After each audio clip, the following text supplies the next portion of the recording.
Our scripture passage today is from Genesis chapter 28, verses 10 through 22. Hear the word of the Lord. Jacob left Beersheba and went toward Haran. And he came to a certain place and stayed there that night because the sun had set. And taking one of the stones of the place, he put it under his head and lay down in that place to sleep.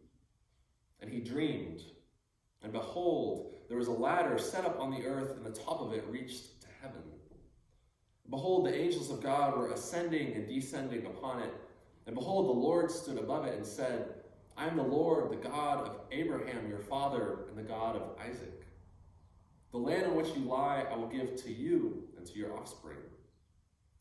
Your offspring shall be like the dust of the earth, and you shall spread abroad to the west and to the east, and to the north and to the south. And in you and your offspring shall all the families of the earth be blessed. Behold, I am with you and will keep you wherever you go, and will bring you back to this land. For I will not leave you until I have done what I have promised you. Then Jacob awoke from his sleep and said, Surely the Lord is in this place, and I did not know it. And he was afraid and said, How awesome is this place! This is none other than the house of God, and this is the gate of heaven. So early in the morning, Jacob took the stone that he had put under his head and set it up for a pillar and poured oil on the top of it. He called the name of that place Bethel, but the name of the city was Luz at first. Then Jacob made a vow, saying, If God will be with me and will keep me in this way that I go, and will give me bread to eat and clothing to wear, so that I come again to my father's house in peace, then the Lord shall be my God. And this stone which I have set up for a pillar shall be God's house. And of all that you give me, I will give you a full tenth to you. The word of the Lord. Thanks be to God. Jacob is on the run from his twin brother's murderous rage. Jacob, the con artist and the cheat who ripped off his brother's birthright and deceived his blind and elderly father into giving him his brother's blessing, is now fleeing from home. He's fleeing his home, his family, and his land to escape with his life. Jacob is a fugitive now outside all of the protections of conventional meanings and social guarantees. He travels alone, trying to retrace the steps of his grandfather Abraham back to the land of Haran in Mesopotamia. Vulnerable to the possibility of all kinds of misfortunes and sleeping under the stars each night with no roof, Jacob essentially finds himself in exile. He is exiled from his family, his home, his country, from everything he has ever known. And this passage that I just read does not quite capture the desperation that is present in Jacob's banishment and journey away from home. But Shakespeare has offered an impassioned and eloquent testimony to the dread of such banishment that should express for us the direness of Jacob's situation. Ha! Banishment! Be merciful, say death. For exile hath more terror in his look, much more than death. Do not say banishment. There's no world without Verona walls, but purgatory, torture, hell itself. Hence banished is banished from the world, and world's exile is death. Then banished is death mistermed. Calling death banished, thou cuttest my head off with a golden axe, and smilest upon the stroke that murders me. Shakespeare articulates in sharp detail the experience of exile as one that is worse than death itself. Jacob is cut off from everything he has ever known.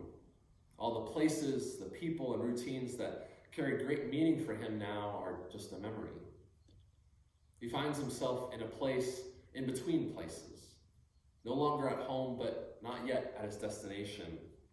In no man's land, the text tells us that he arrives at a certain place. And as he arrives at this place, he decides to spend the night. This place has no name. Only places of significance have a name. And so it is that this exiled man, Jacob, who has waved goodbye to his former way of life and all that is familiar to him, finds himself in an unimportant, unnamed place for the night. And thinking nothing of this insignificantly ordinary place, Jacob finds a rock for a pillow, because that sounds comfortable, and lies down to sleep for the night. And as Jacob nods off into the sweet respite of unconsciousness, This unfamiliar wilderness road is the last place that Jacob would expect to encounter God. And we, I think, have much in common with Jacob. Not necessarily with the con artist bit, but perhaps for some of us. But we currently find ourselves traveling on an unfamiliar wilderness road at a place in between places. Life does not look like what it did 3 months ago. We are exiled from our old routines, our old way of doing things. We're separated from family, from friends, from the relationships that give our life so much meaning and purpose.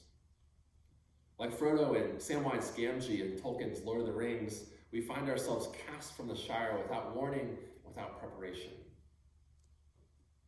But the hardest part about this unfamiliar wilderness road that we now travel is not just mourning what we've had to leave behind, but it's the uncertainty of where this road will take us. Who knows how much longer we'll be on this road? The uncertainty of what life might look like in the aftermath of COVID-19 is difficult to dwell on. I think for most of us, 2 months ago, we expected our lives to go back to normal by May or by June at the latest. But now there does not seem to be a clear end in sight when life will be, quote unquote, normal once again. Life has brought us to this unfamiliar and unnamed place, a place in between places. And each night, as we nod off into the sweet respite of unconsciousness, hopefully on something more comfortable than a rock for a pillow, this unfamiliar wilderness road is the last place that we would expect to encounter God. And while we expect little from these seasons and places in life that are in between where we were and where we want to be, it is here, in the in-betweenness of things, where the God of Jacob works most surprisingly and most spectacularly. Because it is in this unnamed wilderness place where Jacob has laid down his head for the night that heaven touches earth. And as Jacob slips into unconsciousness, relinquishing control of his own destiny, an encounter takes place. It is an encounter that Jacob is unable to conjure up for himself. It is the sort of encounter that you happen upon by accident. It is purely divine initiative. Heaven comes down to earth. God comes to meet Jacob, not the other way around. A ladder is dropped from heaven and cracks the crusty, worn ground in this unnamed wilderness place, forever leaving its mark. Angels are ascending and descending upon this ladder, and as it turns out, this insignificantly ordinary place is bustling with divine activity. As Jacob's eyes trace the ladder up to its origin, he sees the Lord standing there. Regarding him of all people, a runaway con artist and cheat. And the words that the Lord speaks are not what Jacob expected. They're not words of judgment or condemnation as one might expect when encountering a God in Jacob's time. But this is no ordinary God. This is the God of his grandfather Abraham and his father Isaac. This is the God who offers promises of blessing. The Lord who stands at the opening between heaven and earth is a God who wishes to see life where there was previously brokenness and to see blessing where there used to be cursing. This God promises to be with Jacob and to bless Jacob and his offspring so that they will in turn be a blessing for the whole world. The Lord's blessings are not the type of blessings meant to be kept all to yourself. Behold, I am with you and will keep you wherever you go and will bring you back to this land, says the Lord. For I will not leave you until I have done what I have promised you.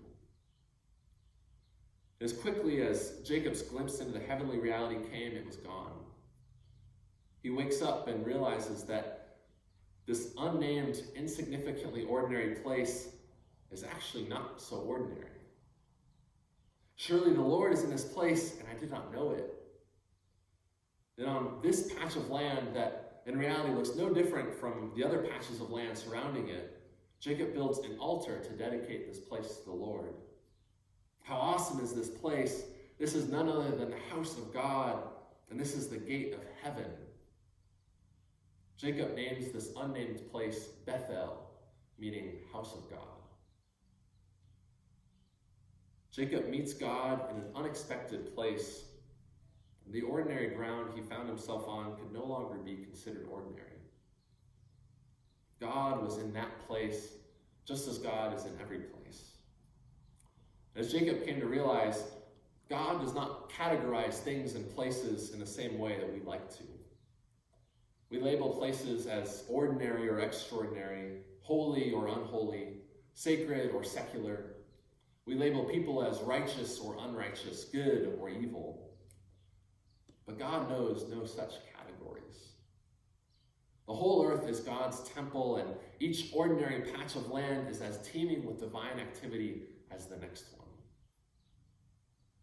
In her book, An Altar in the World, pastor and theologian Barbara Brown Taylor wonders out loud whether we lost something when we decided to build a house for God. And she's not talking about the temple in Jerusalem, but she's talking about the church buildings where we meet to say our prayers together, because saying them together reminds us of who we are better than saying them alone. She doesn't question whether meeting in a church building together is a good thing. It is indeed a very beautiful, good thing. But she wonders if we lose something when we insist that this building of all places is more sacred, is more set apart, is more capable of conjuring an encounter with God than all of the ordinary places where our feet touch the ground throughout the rest of the week. Taylor writes, do we build God a house so that we can choose when we go to see God? Do we build God a house in lieu of having God stay at our house? Plus, what happens to the rest of the world when we build 4 walls, even 4 gorgeous walls, cap them with a steepled roof, and designate that the house of God? What happens to the riverbanks, the mountaintops, the deserts, and the trees? What happens to the people who never show up in our houses of God? And I think her point is particularly stressed during the season of COVID-19, when we are no longer able to gather together in our church building. Is this building, with its doors now closed, the only house of God that we know? Is it the only place that we can expect a ladder to drop from heaven to earth? Or, like Jacob on this unnamed wilderness road that we now travel, are we ready to exclaim, surely God is in this place, and I did not know it? When Megan and I lived in New Jersey, I expected to find God at church. I expected to find God at seminary. And I was startled when I found God in a state psychiatric hospital where I was a chaplain. I was startled to find so many ladders stretching all the way from heaven down to earth. I rarely noticed them at the time because, as with Jacob, most of my glimpses of God have happened while I've been busy doing something else. But at the psych hospital, each Wednesday afternoon at 2 p.m., I held a small worship service in one of the more challenging units. It was usually a disaster. So we stopped trying to hold an organized service, and we instead just brought crayons and paper to draw on. We decided that perhaps the women on the unit didn't need an organized service, but just needed a quiet place to come rest. And who knew that God could do more through some crayons and paper than through organized hymns and shortened sermons? Each Wednesday at 2 p.m. in the middle of Raycroft West 1 unit, in a small back room, ladders crashed to the ground and heaven touched earth. God was surely already in that place, but we never had the eyes to see it. Far too often we make assumptions about where God is and where God is not. We make distinctions between earth and heaven, between the sacred and the secular, between a church building and the rest of the world, between Sunday morning worship and the rest of life.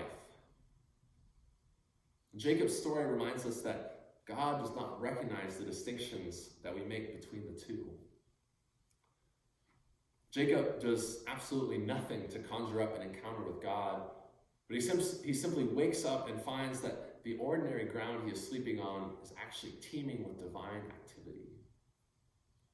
Earth is so thick with divine possibility that it is a wonder we can walk anywhere without cracking our shins on ladders. Heaven and earth meet all around us. And friends, It is no doubt difficult and frustrating that we can't meet together in the comfort of our sanctuary each Sunday morning. It's difficult that we've lost so many of our old routines, our old ways of life. But what if we were able to see all these changes not as a loss, but as a unique opportunity?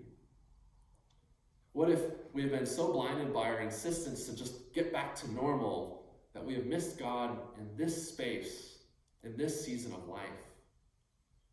What if God is beckoning us to use this time to wake up to the divine realities all around us? What if it's a blessing that our church buildings are closed for a time so that we might learn to see God everywhere else? Because church is not a building, it is a people. And we don't encounter God in an old building, but we primarily encounter God on the turf where our feet hit the floorboards each morning. Life would be much simpler and also much more boring if we knew exactly when and where an encounter with God would occur. But as Jacob came to find, this life is in fact more exciting, more meaningful, more adventurous than we could have ever guessed. As Samwise Gamgee would say, it's a dangerous business, Mr. Frodo, going out your door. You step onto the road, and if you don't keep your feet, there's no knowing where you might be swept off to. Each day we wake up and get out of bed is a new day chock full of divine possibilities. It is risky business indeed, because who knows when and where we'll get tripped by a ladder connecting heaven to earth. But there's no longer a distinction between the sacred and the secular, between the holy and the ordinary, between church and the rest of life. God has woven them all together, and like a little kid on Christmas morning is giddy as he waits for us to wake up to the surprise. Surely God is in this place, and we didn't even realize it. Amen.